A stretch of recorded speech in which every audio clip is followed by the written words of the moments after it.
Hello, friend. It's Mark out on the back 40. And in this episode, we're going to talk about the evolution of a blind and a blind setup, and maybe give you some ideas on some things that you can do to put blinds in premium spots on your property and then draw those deer into those spots so you can take a choice at harvesting them.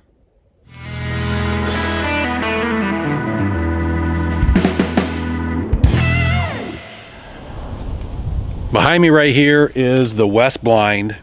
And you can see, I don't know if you're picking it up, but right here is the water hole and licking branch. So I just want to go through maybe the 4 quadrants of what we got going on here, just to kind of give you an idea of the chronology, the setup here, and maybe just to give you some ideas for you. So first thing I would suggest to you is when we made a strategy change, that's when we made these changes.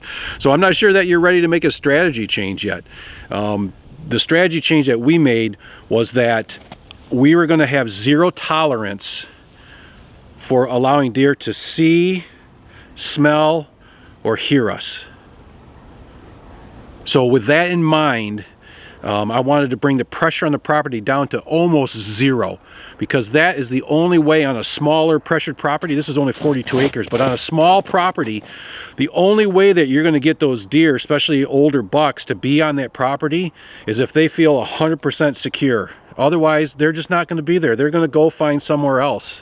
Even if it's just behind a barn somewhere where they know nobody ever goes. I mean, they'll go in the goofiest places to be safe. So that was the thing that we changed here. Was I wasn't going to hunt how I was traditionally taught to hunt, which is to find where they are and go get them and kind of play the wind. That doesn't work because your scent is left behind. You bump deer way more than you think you do. And so that's when we decided the thing that we were going to do, and I'm suggesting this to you, is zero tolerance for ever bumping deer or leaving any scent behind that a deer would pick up and know that you were there and that they were being hunted. So the first step that we had to do for that, and this is what I'm going to suggest to you, maybe your takeaway from this video should be this, is there a place on your property that you can get to, or you could make some changes so you could get to it, that with the right wind, the deer would never be able to see you, never be able to smell you, and never be able to hear you. I don't care about where deer are now on your property. I'm just asking, is there a place on your property that you could put a blind, and you'll have to, it might take a few years to make it so they can't see you all the way, and it might take a few years to clean out the trail and get it so that they can't hear you, and maybe some things to do for some scent suppression, but is there a place on the property that you could do that? That really is step number one, because now that puts you in control of what they have an advantage over you with, which is that sight, scent, and sound. And so that's what we did here, and that's why I'm slowly getting around to that. When I made that decision that that's what we were going to do, I had to think, like, where can I get to on the property where I can control that? And the first spot I thought about was this west line of ours that we've got here. It would allow me to walk down the driveway where the deer are used to people and cars and stuff driving up and down that driveway. It would allow me to walk up this west line right here. They're used to tractors and people moving around here, so none of that is uncommon to them. If we ever have any wind with an easterly component to it, then I can hunt in this blind. And so I thought, well, that's the place that I'm going to put a blind. So that was step one. So step number two was, well, now how do I get it so deer will move past this general area? And that was, I kind of lucked into that one on this blind, I think. I shouldn't say lucked. I mean, it had developed.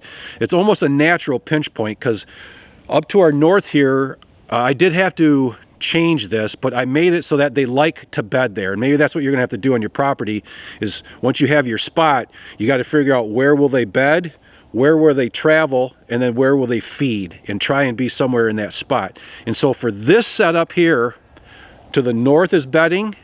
Where we're standing right now is kind of the travel area in the pre-evening feeding area, because to our south here across the driveway is a farm field that has soybeans in it a lot of times, or corn. So there's always some kind of food, usually around hunting season down there.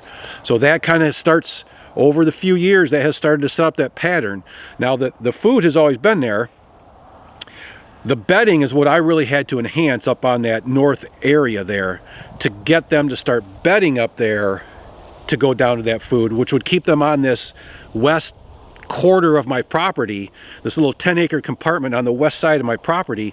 Now they're going to start traveling up and down this area. And so what has happened is they bed up there, they get up when it's still light out, and they wander down to this food plot behind me. And I'm gonna turn the camera around here a second so you can see what I'm talking about here.